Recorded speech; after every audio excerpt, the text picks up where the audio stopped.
அதெல்லாம் இருக்கட்டும் மோனே, உனக்கு பிடிக்கும்னு ஊர்ல கமலக்கட்டு, ஜவ்வு மிட்டாயி, எள்ளு தண்டை எல்லாம் வாங்கிட்டு வந்திருக்கேன்டா. 2 பேரும் கூச்சப்படாம எடுத்துக்கோங்கடா. ஐயே இன்னுமாடா இதெல்லாம் சாப்பிட்டுட்டு இருக்கீங்க? முட்டாய் எடுக்கவான்னு தெரியல, இப்போ என்ன பிரச்சனை கொண்டு வந்திருக்காருன்னு தெரியல. இவன் வேற கேவலமா பாக்குறானே. இந்தா.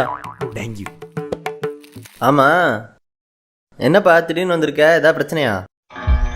ஏன் பிரச்சனைன்னு தான் வருமா என்ன? அப்படியெல்லாம் இல்லப்பா. அப்புறம் என்ன? சரி, என்ன சமைக்கணும்? டே மகனே, சொல்லுங்கப்பா.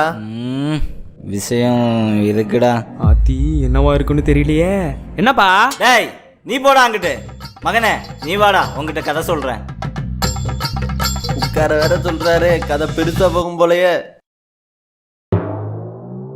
உட்காந்துட்டீங்களா? மகனே நீயே சொல்லு, அப்ப தப்பு பண்ணிருக்க மாட்டேன்ல? இல்லப்பா. என்னப்பா சொல்லுப்பா. ஃபர்ஸ்ட் ஒரு வாட்டி